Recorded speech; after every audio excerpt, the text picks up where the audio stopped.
I'm an independent. There's a reason for that.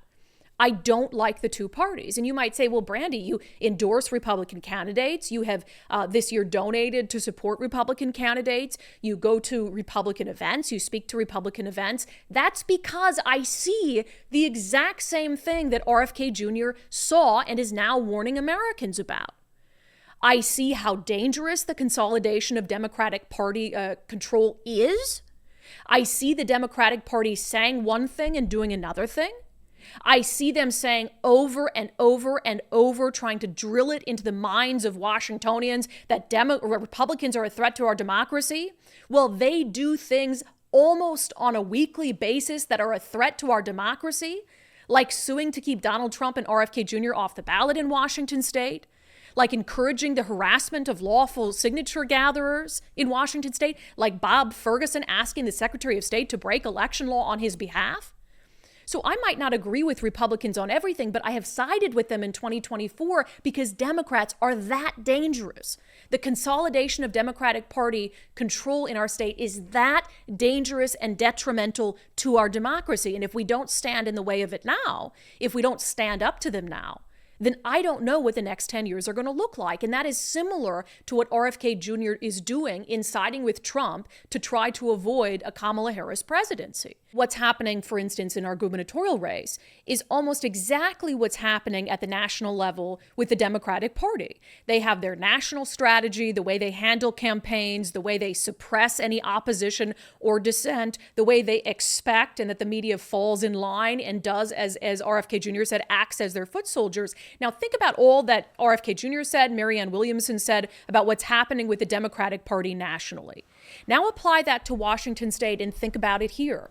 We have a Attorney General, Bob Ferguson, and you look at the lengths to which the Democratic Party in our state worked to suppress any dissent against his campaign, namely State Senator Mark Mullet, a more moderate Democrat, absolutely shut out as this corporate Democrat, Republican, in disguise. He's not even one of us. They sold their endorsement to Bob Ferguson for $1 million.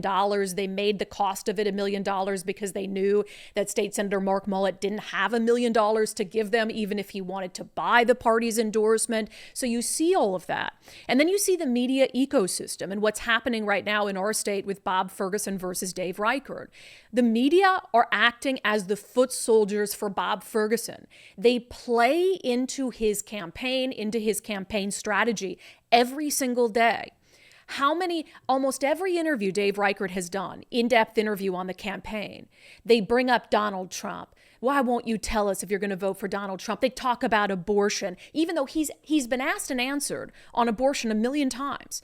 No, I'm not going to override the will of the people. I'm not going to take any steps to restrict abortion rights, period. He said it 1 million times, but they still ask. And I guarantee you at the first debate coming up, it'll be one of the first questions. And it's been asked and answered.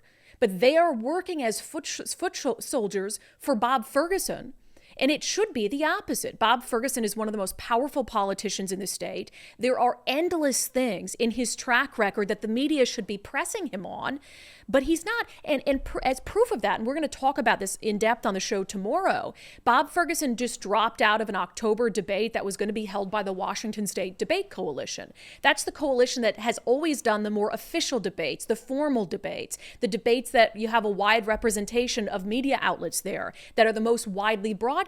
He dropped out of that in favor of a debate being held coming up on September 10th that's being hosted by the two news agencies in the state that have given him the most deference, the two news agencies in the state that have acted as foot soldiers for his campaign, King 5 News and the Seattle Times.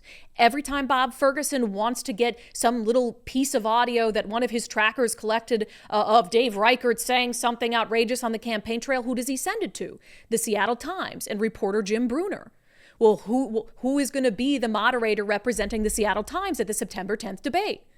Jim Brunner. So this is someone who's acted as a foot soldier for Bob Ferguson's campaign, and now he's going to be a moderator in the race, in the debate for governor, the first gubernatorial debate. And the same thing with King 5 News. King 5 News has shown no interest in holding Bob Ferguson accountable for his many lies on the campaign trail, for his many failures on the public safety front, not at all. They have acted as foot soldiers for his campaign. Now they're being rewarded with a gubernatorial debate, and Bob Ferguson has now refused to participate in what would have been the most fair gubernatorial debate, and he can do it because the media does not hold him accountable.